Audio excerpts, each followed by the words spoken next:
What's good, y'all? SGG gang. It's your boy SmooveGotGame back with another Detroit Tigers rebuild video, baby.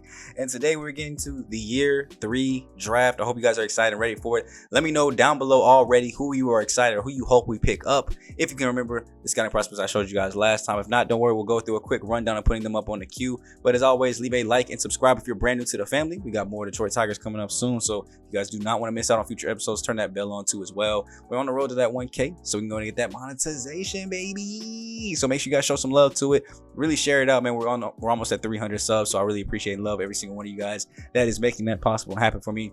Love putting this content out for you guys and can't wait for Madden season to kick off. Now, like I said, today we will be getting into the All-Star Weekend and the draft. Now, of course, if you guys remember for the past 2 seasons, we've missed out on one very important key game because I forgot it's the same day as the draft and you have to do it before the draft to be able to play it, and that's the All-Star Futures game. So this is where like the top prospects kind of come in and play. And for a second I thought Steve Chevette had made the cut, but that was just the AA game that was scheduled for the day. So we'll be looking at the rosters here for the American League side to see if we have anybody playing in the Futures game, and of course getting into it if we do. Years past, of course, we've had a couple of guys. I'm sure Morris Jones was in it. I'm sure Keith was probably in it too as well. Pitching wise, it looks like we do not have anybody, no starters, no relievers, no closers. Only one reliever gets to go, so I mean that's kind of already limited. But ooh, Fernando Gonzalez up to a 70 overall now. Seen some pretty good development this season. +5 for his clutch hitting. That is impressive. Batting .296 this year with a .386 on base, .486 slugging, 8 home runs, 46 ribbies, and walked 38 times. Only struck out 40, so he's producing some good numbers. Now I'm seeing no fielding opportunities, so he's been primarily a DH all season. The WAR's up there above 2 though, so he's playing the DH role, and as well as Dylan Dingler making the Futures game. I think this is probably like the second time. I want to say it's the second time because I feel like I've checked out the roster before, or maybe it was just the All-Star team that he made before. But even at C potential, losing his B potential, this year he's looking pretty good. 250 hitter, 3 home runs, 31 RBIs, a 300 on base percentage. So nothing outstanding. Everything's pretty average, but able to make the Futures game on the bench. So maybe we'll check him out too as well. But we'll be player locking here on Fernando Gonzalez, who's had an amazing first year playing. We sent him basically right to I think he's at AA right now, just completely balling at the moment. And he could be somebody that takes over for Jonathan Scope at third base. His hitting attributes are solid. Most of his stuff comes in the field, which is why we have him DHing. So I have his training set to fielding to hopefully get that better. So when he's ready for the major leagues, he can at least be a decent fielder. But we'll see how that wraps up, and maybe we find an even better fielder and hitter in this draft. Who knows? But I mean, already 76 clutch, 53 powers you saw there on the left side of the screen. And then his vision up to a 75 too as well. This man is an absolute beast. You see he draws his first walk here. He's a very patient hitter. Not going to be able to strike him out easily. You saw the strikeout numbers were low. Walk numbers were pretty high. Somebody that I definitely could see making a long-term plan and future for this team, as this is going to be a fly ball deep out the center field. This should be easy enough for a sac fly and an RBI, but we're actually going to try to see if we can push it into second base, sliding underneath the tag. I think he just got it down on our shoulder just in time. Try to make something risky happen. I thought he'd go to the plate on it or get to the first cutoff man and give us plenty of time to get there. Threw it to second base, so that's pretty smart on his part. And we come up here for his second at bat now, this time against Riley Perez. As he goes and takes the first 2, fouls off that slurve though to make it a 1-2 count now. And let's see if we can get some hitting highlights in this one. Ooh, got froze. That's what you can really do with that pitch. That was a beautiful pitch by Perez, so I got to give that one to him. That was a beautiful pitch. There's not much you can do with that thing up top, high and in like that. So we'll have to go to at bat number 3 to see if we can make something happen with a couple hits. I'm not sure how many at bats you would get in the Futures game. I'm sure this might be his last one, as at least we're able to make it count. Curveball going right back up the middle. Thank you, Gavin Williams, for the base hit. Good timing on that. Surprised we didn't see a little bit more power, but we're back on first base and they want us to steal this time again. He's got 49 steal. I think the speed's at 68, so pretty low honestly for stealing. Let's see if we can make it in. Not even close. Didn't even have a chance to even talk about it. Threw me out expeditiously. I think I had a little bit later to lead off though. But you can see here, getting a 4th at bat the very next inning. We're up 2-0. Runs at first and second. 2 outs.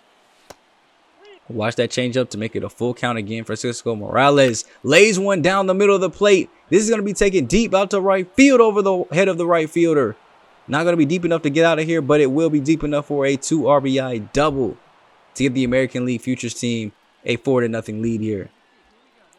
Great performance so far. We've seen a 2 for 3 with a walk, 2 RBIs.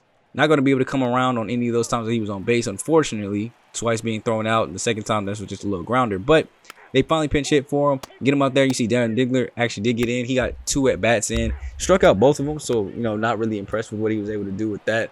Wish he could have just did a little bit more work, because that 2 strikeout performance ain't it. But you know, I realized it too late. Otherwise, I would have jumped in there. He got a couple of player lock at bats with him. You see there over 2 strikeouts. So he didn't really have a chance to do much there, like Fernando Gonzalez did, who had a great futures game. And once again, could be a great addition to this major league roster in a year or two. Do we invite him to spring training? I'll let you guys kind of decide that. Let me know what you guys think. Does he deserve an invite to spring training, or at least a move up to AAA?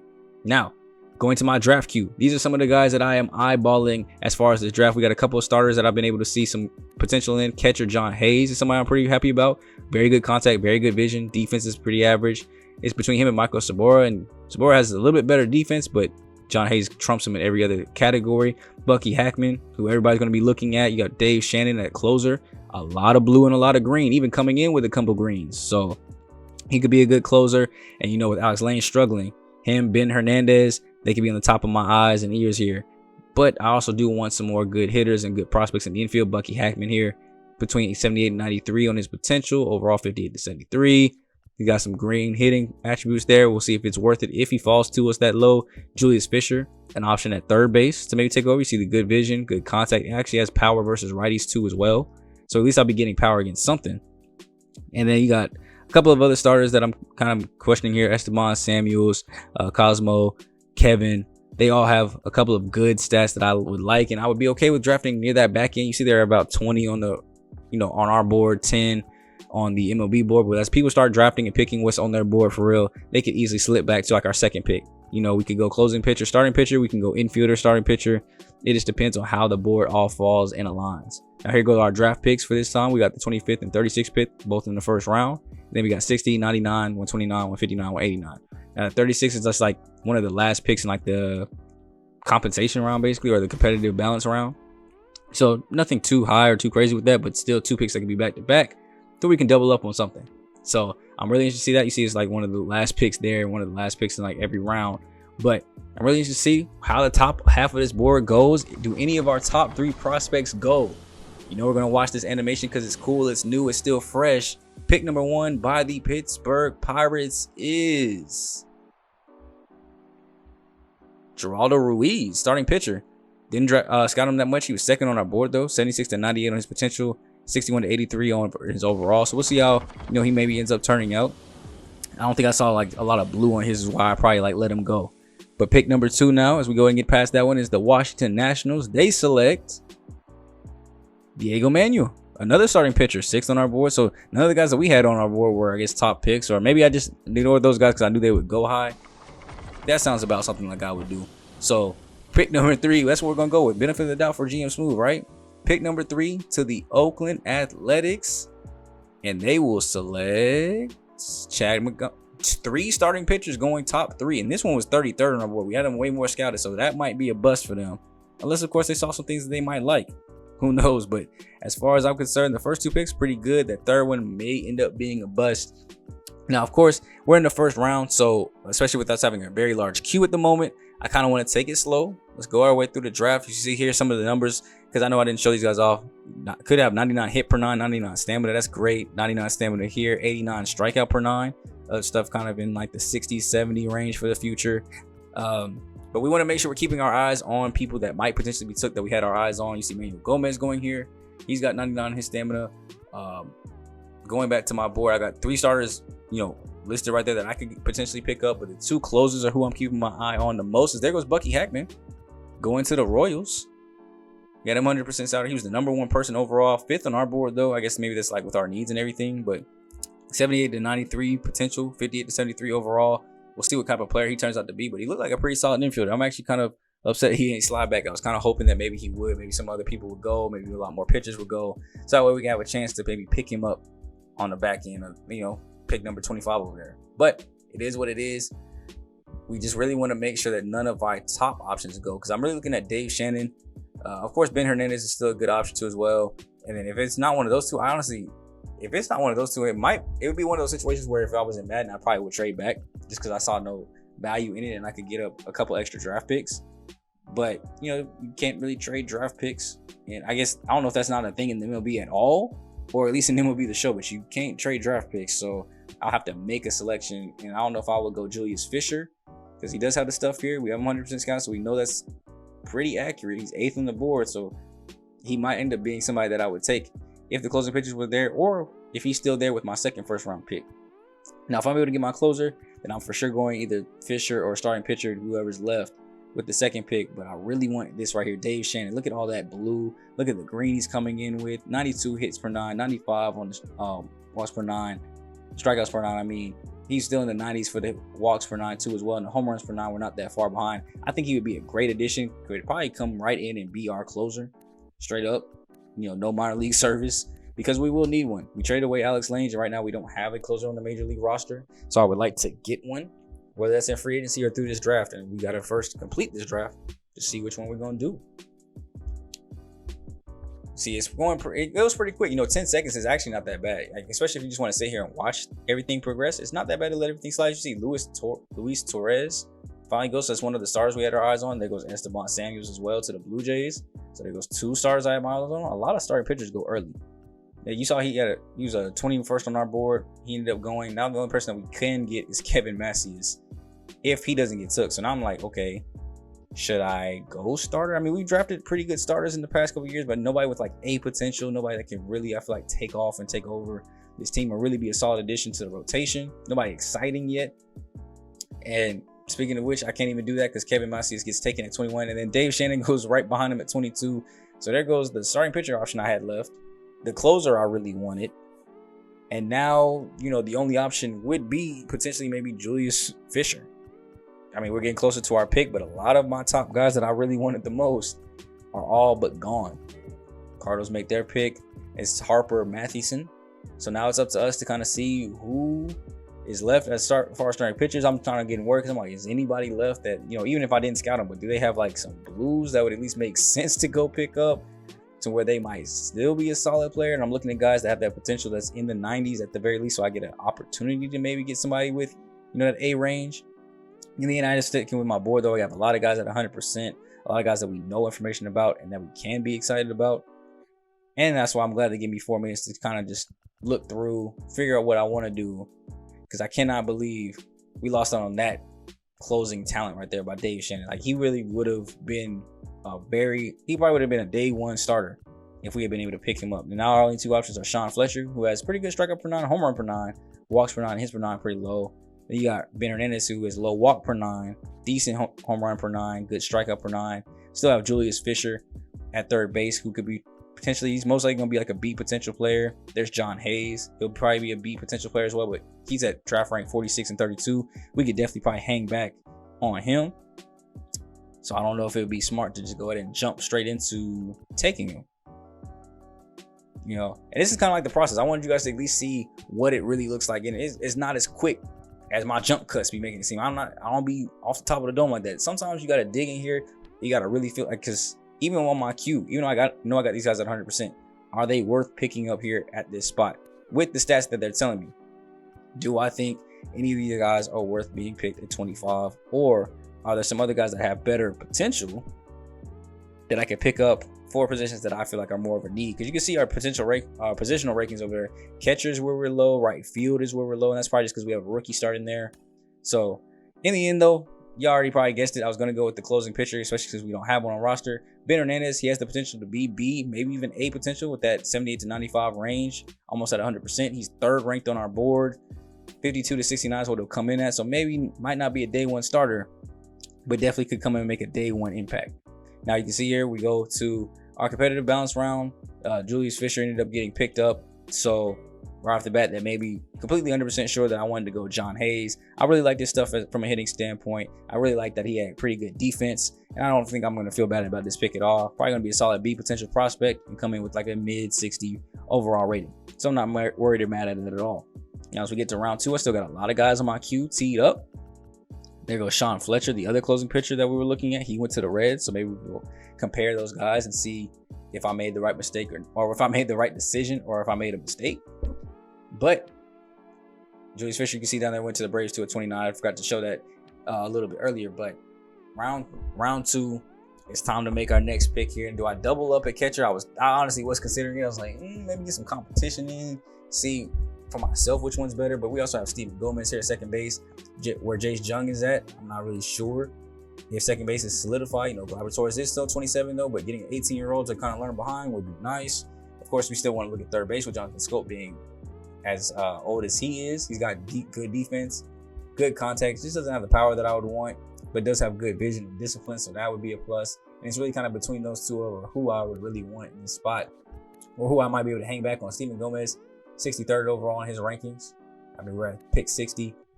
Kevin Sanchez at 79. So I go Steven Gomez and just hope that the third baseman falls to me a little bit later. Obviously, too, we looked down below my queue and I had another third baseman that I was okay with getting if he did get taken. So we'll go Steven Gomez here and jump straight into basically round number 3, pick number 99. And I'm kind of looking across, making sure that my guys get took. You see the board is almost completely gonzo. And we got 4 people left that I would even consider picking up. Catcher, 2 third basemen, which Russell Jones was the other third baseman that I was eyeballing as the potential to go get in case our other guy got took, which as you can see, he obviously got took a little bit later in the rounds. There he goes, Kevin Sanchez right there, ends up getting taken by the Cleveland Guardians. So it sucks, but they went out, made their move, picked him a little bit earlier than me. And it's a division rival, which sucks even more, but that's what they're for, right? To make your life harder than it needs to be. So now I'm just doing one more quick stat check. Do I really like these guys? I liked him because he had that power lefty. He's going to have still good numbers. 70s are not bad. Great defense. Look at 99 potential, 98 potential, 80 potential on the 87 potential on the arm accuracy. He has a lot of really good defensive stats here. It's just more or less, do I value that more or Derek's skill set?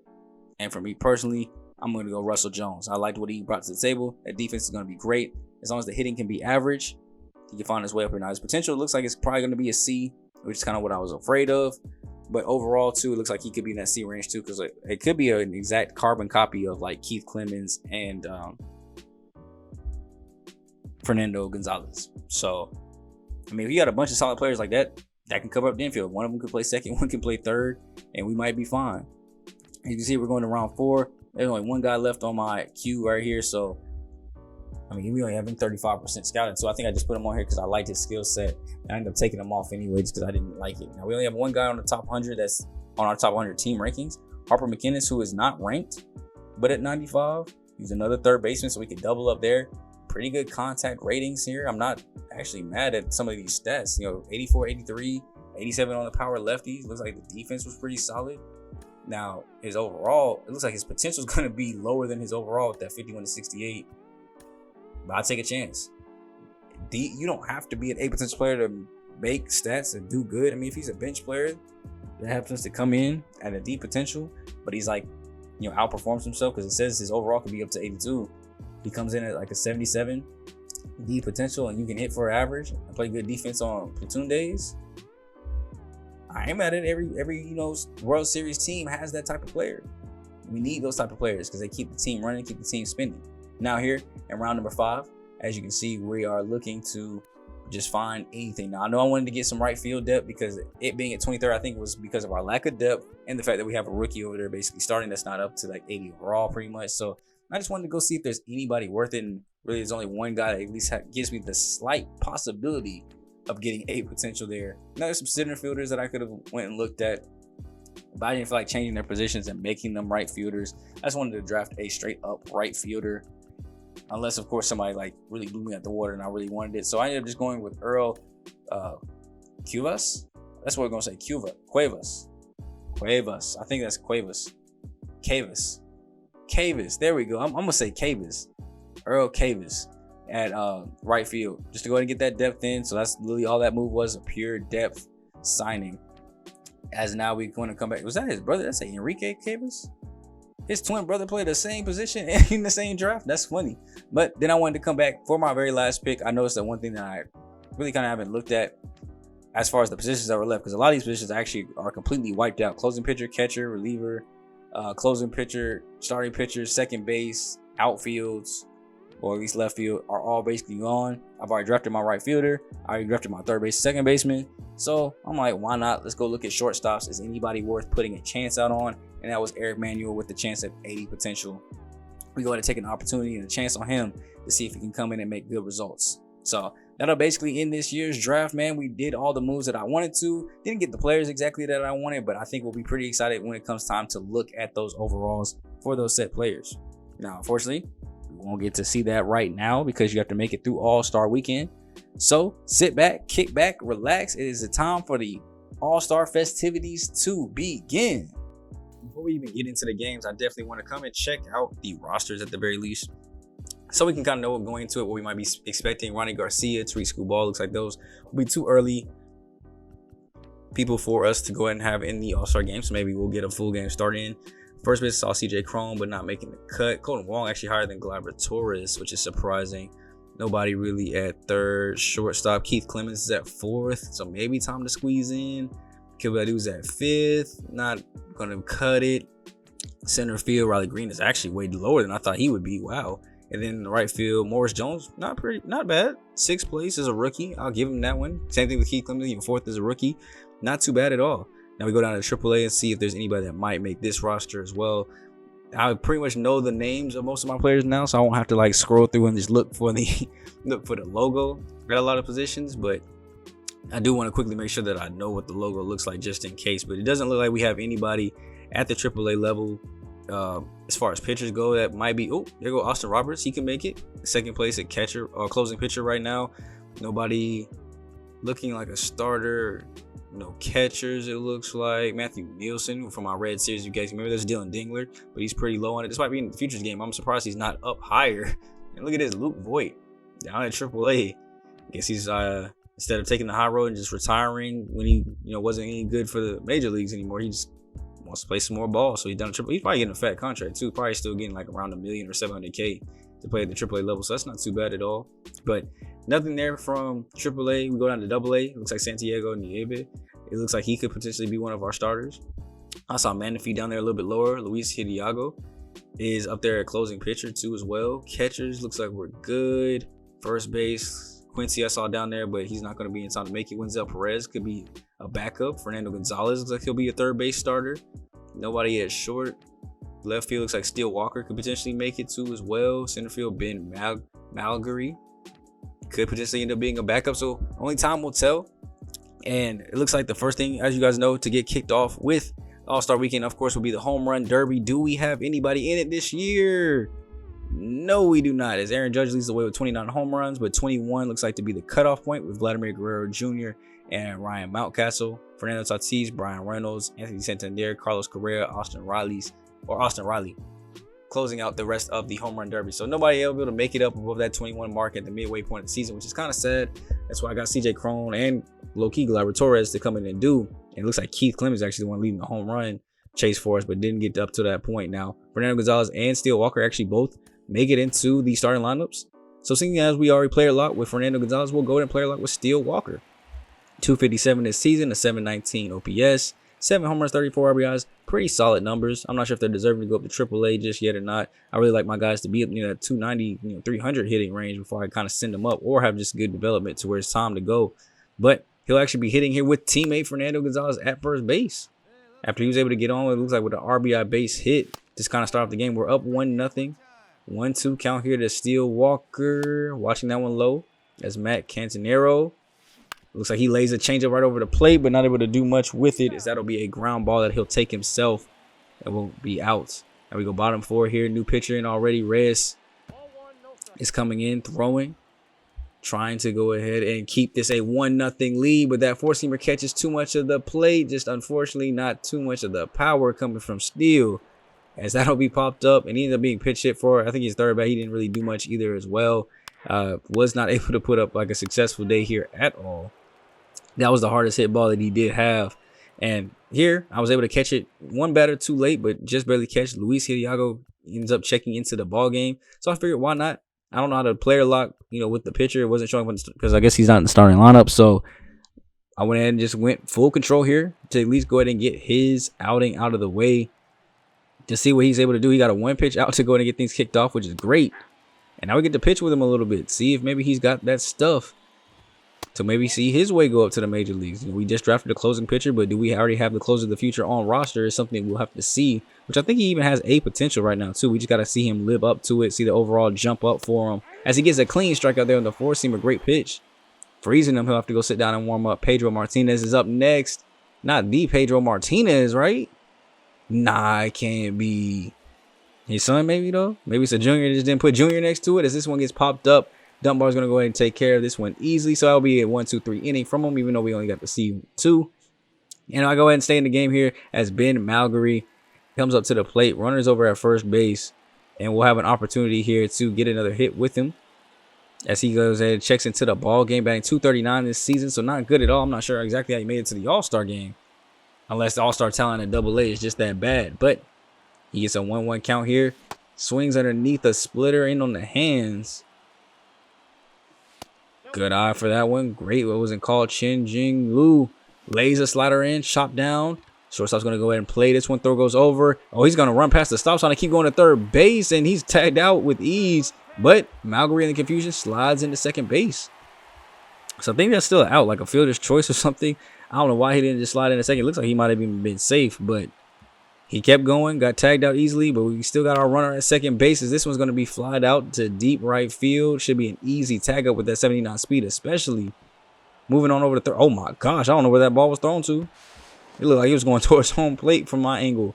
That looked way more off than it was in reality. Jared Dupree up next, 0-1 count.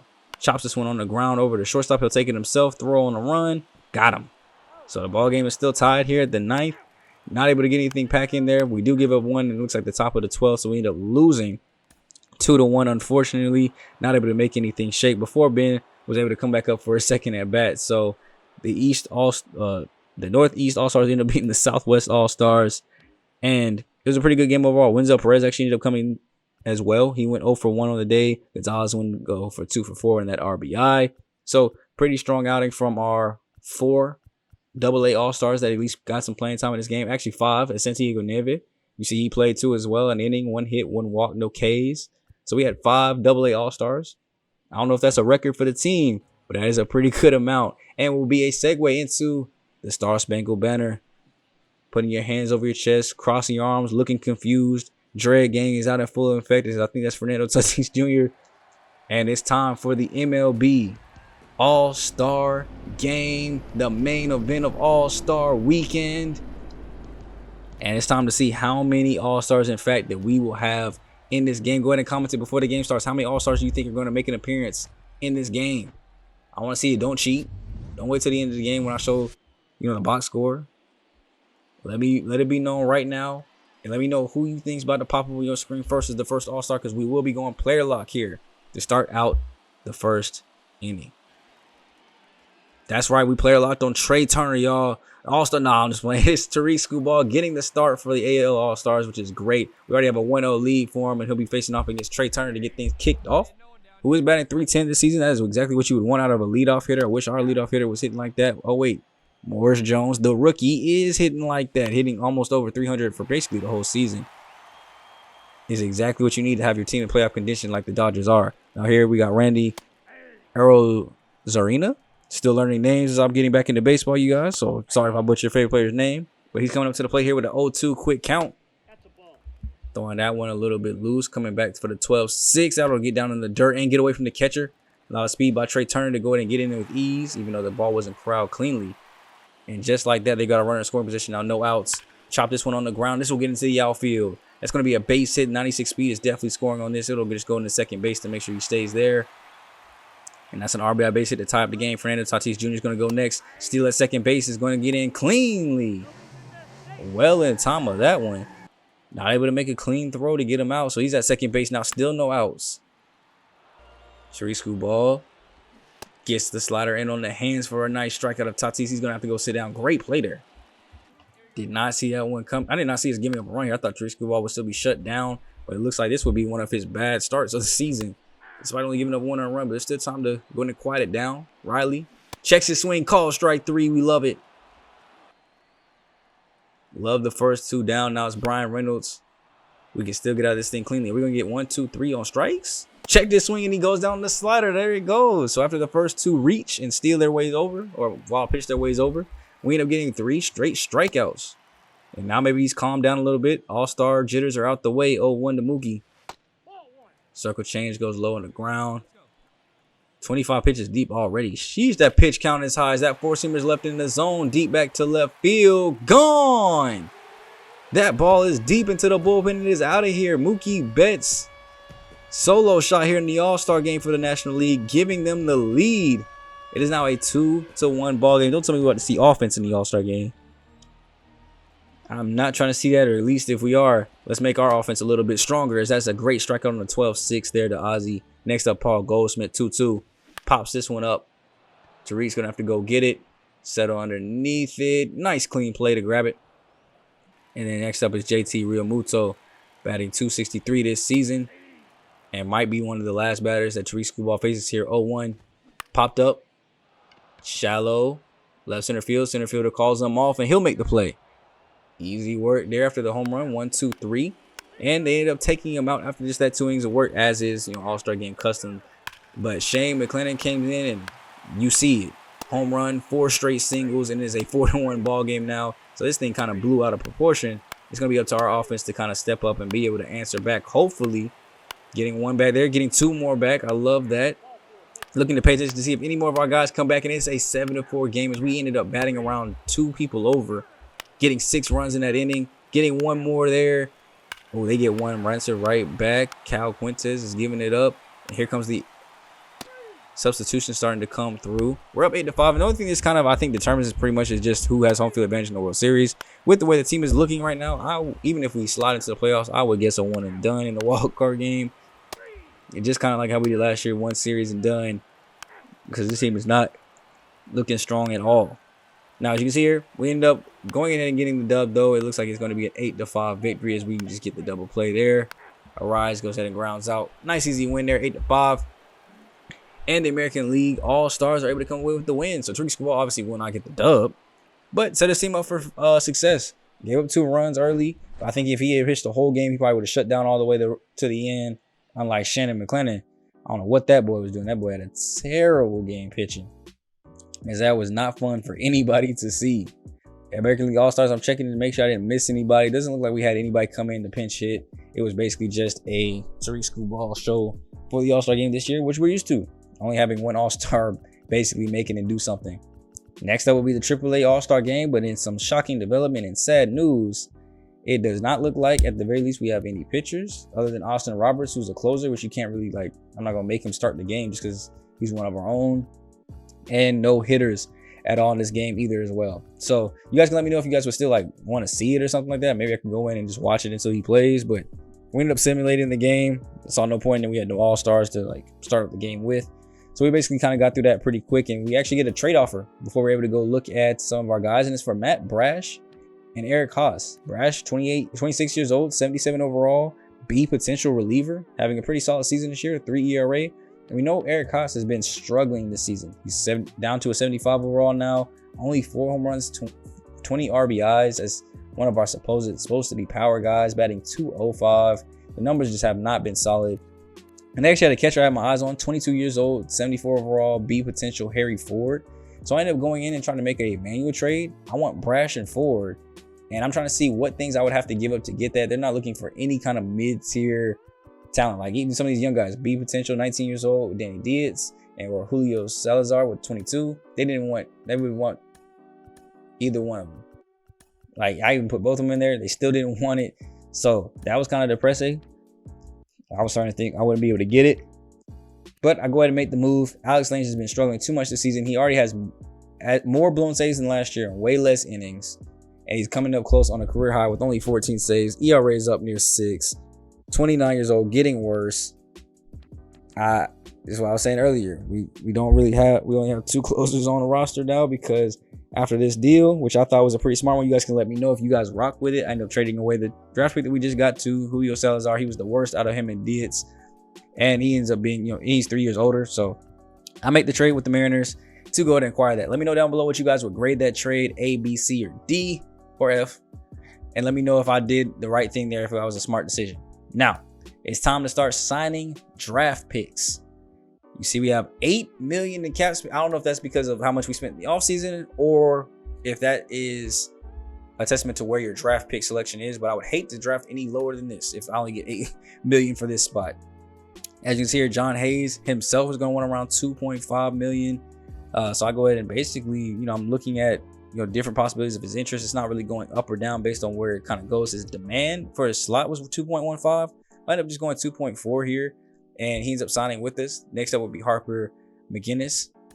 I try to get him as well. He ends up turning down the offer, actually, even though I was giving him more than he wanted. That's why the interest, you can see, did not go anywhere. So I have to try him again later. And I put Ben Hernandez and Steven Gomez in here just for like another week to kind of get their interest up. You see their interests are both very low. So the next thing and only thing to do really from here is to kind of simulate. We want to simulate, get through a couple of weeks or a couple of days, really. So that way we can get to the next round, and we're really going to have to push forward a little bit as we want to get those interests up. So that way we can sign these guys. If they don't get to 50 interest, you don't unlock the ability to sign. And even if them being at 50, it's still hard to sign. So you want to get them a little bit more than that. As you can see here, big time losing streak coming out of the All-Star break with it looks like 5-game losing streak before we finally win one and then lose the next day as well. Now here, Clemens with 2 home runs on the day. It's hard to lose when you got that kind of offensive production. And then Kansas City, another one here. We end up beating them 4-3. So that's 2 back-to-back wins. Maybe we can start to come up on the uprise just a little bit as Brady Allen's going to go down with injury. 14-1 victory here, which is great. I did not see that one coming. Tree School Ball pitching for that one. And then you see the Angels back-to-back losses there. But we go back to our draft picks. We only have 9 days left. And now you can see the percentages are up over that 50 marker. So Ben Hernandez, he wants 3.2. His position allowance is 2.8. We go in the middle at 2.9. Go ahead and sign him up. And that's how you're able to still make that work. It just depends on where they're drafted to as well. It could also lower the bonus demand. 1.3 here. His position is 1.2. I just offer that up because it's as high as I can go. He decides to sign. So now we're down to 1.6 million. And I still have, I think, 4 guys here. Now, thankfully, their only bonus allotment they want is, 200K, 300K. So that should be pretty easy to get these guys up and sign. Now, these last 2, they both have over 50% interest. So, of course, I'm going to go ahead and try to offer contracts here to Harper McGinnis. He wants 230K. I give him, I think it was 351K, which go ahead and sign him up really quick. And then right here, 462K for Russell Jones. We'll go ahead and sweeten it a little bit to 476K just to make sure we get him signed. Now, only thing left is Earl and Eric getting their interest up, and it will help out getting them scouted a little bit as they'll both get 15%, 5 interest for Earl, 3% interest for Eric. And we'll basically wait the last 9 days to get to the end of the month to go ahead and see if we can get them boys to sign. Now, of course, we got to go through a couple more simulated games. As Henry Ford ends up going down with an injury. I know y'all saw that 1 to 2 months. He is going to be out. He's on the 60-day DL, so we have to bring up Dylan Dingler, who's in the Futures game and All-Star game. We go to add him to the 40-man and bring him up as a backup catcher because no one else could play that role. And of course, that'll leave us short in the minor leagues, but it's just the minor leagues, so no one's really caring about it too much. So hopefully he comes back. We're able to move him back and we'll just move Dingler down, or he'll stay up for the September call-ups. That could be an option too as well. As you see, the month of July is not being very good to us right now. We are losing a lot of games. Astros are offering a trade here for Andrew Chafin, who's had a good year for us. They want to give up Albert Alroza, who's 30 years old, 73 potential. He's got good numbers, but we're not in a position to go move forward.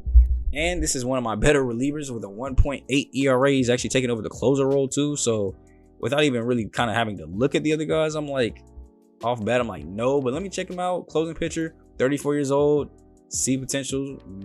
That's not looking good. Right fielder, 33 years old. Yeah, they offer me a trade as if we're a playoff contender, and these old veterans are going to help push me over the edge to make a push for the World Series, because those offers weren't it. We ended up declining that offer basically with the swiftness. And it's the last day to go ahead and sign our draft picks as we're finally out of the month of July and hopefully can turn the season around. You see both are over 50% now. So you see the scouting numbers to make sure that I even want to sign them. Looks like basically he's going to be like a speed guy. Pretty much, not really much defense, offense, but I do need the depth there. So only asking for 325K. I give him 358K just to make it a little bit sweeter. And then we got Eric over here, 59 potential, or 59 to 77 potential at 19 years old. Looks like, honestly, I don't even know if I maybe should have made this signing. I probably should have just let him walk, but depth can help in a lot of areas. At least it keeps bodies down there at the minor leagues, so that way I don't have to worry about signing random free agents at the end of the year. Now, as you can see here, we take a look at the contract offers that are up.